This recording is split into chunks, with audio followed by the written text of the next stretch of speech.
Hello everybody and welcome to Fishing Tennessee. I'm your host John Manis.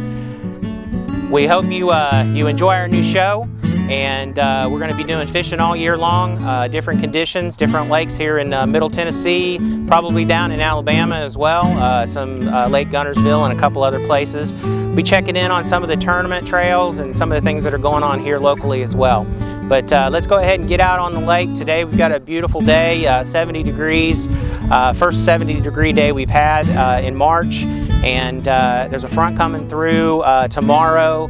Got a little bit of a bluebird, partly cloudy day. I'm not sure what the water temperature's doing, but you'll see how low the water is actually at this time of year. They bring the dam down, and so hardly have any water left on the ramp. Hopefully I'll be able to get the boat out here, and maybe we'll catch a fish or two. So stay tuned, and I'll be right back.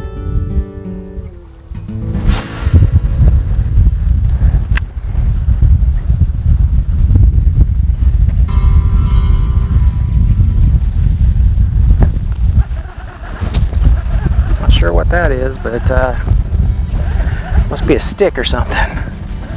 Well, no, it's a fish actually, believe it or not. I just didn't feel it until right now. Yeah, there we go.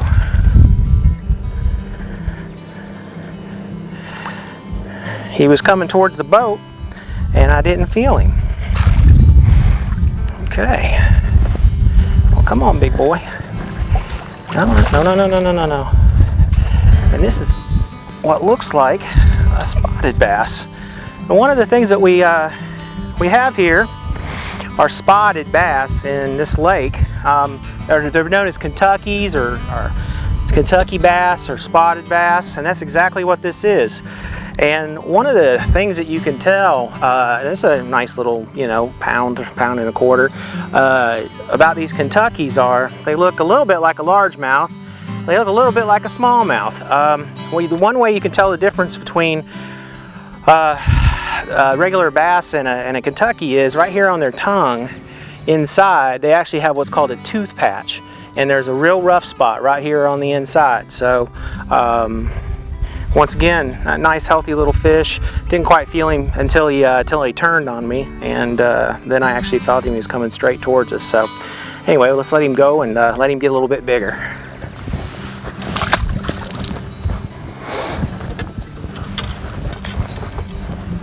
So now we're in the back of Lost Creek.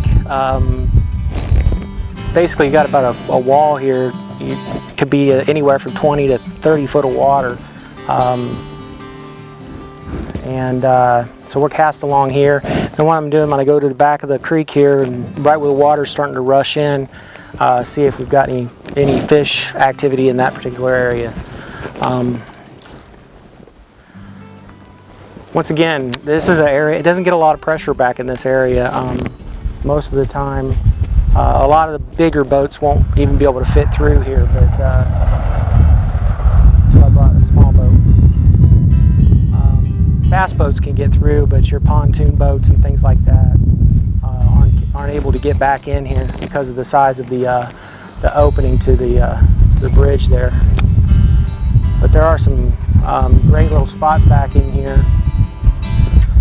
Some great laydowns, and the water's up about another 10 foot or so, where the limbs are in the water. You got they're hanging right over in the water. It's just a really good spot to throw topwater, lures, all kinds of things.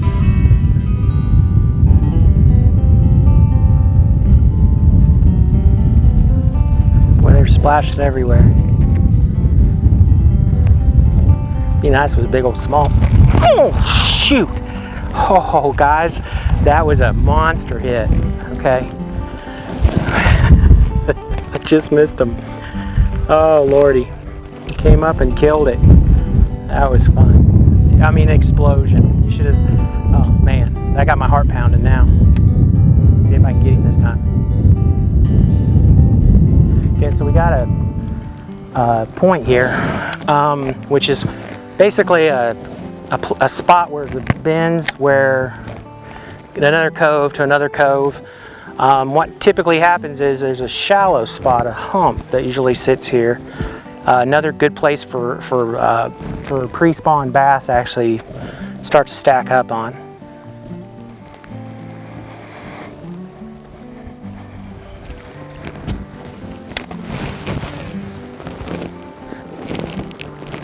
you can see, or maybe not, we're getting close to those fish attractor areas.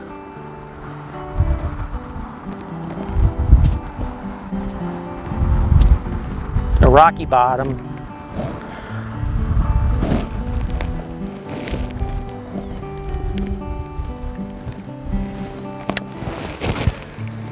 Throwing it up, coming across, you know, a couple foot of water here, anywhere from 2 to 6 foot of water, depending on where and how the jetties, you know, the rocks underneath are jetting out.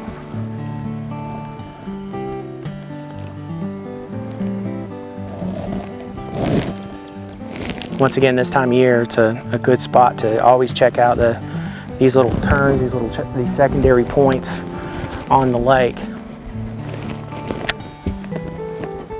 Sometimes I'll even throw a jig right in here.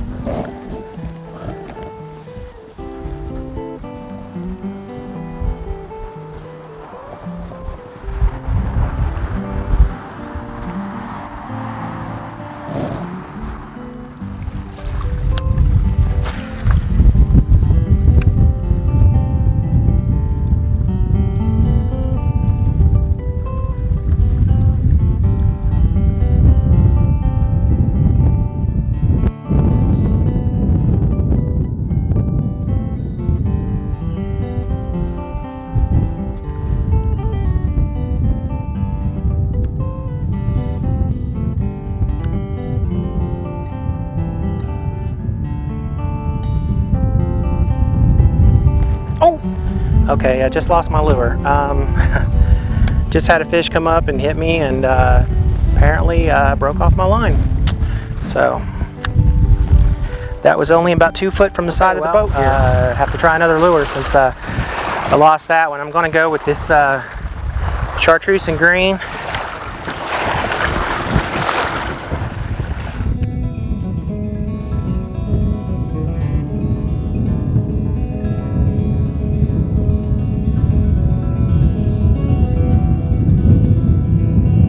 There's one. Oh, that's a good fish. That's a good one. That's a smallmouth there.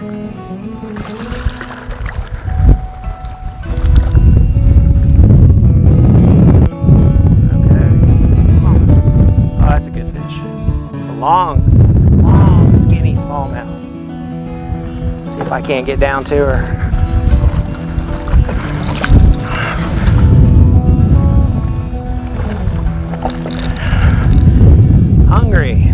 Hungry fish. Of course, got it right in the top of the mouth.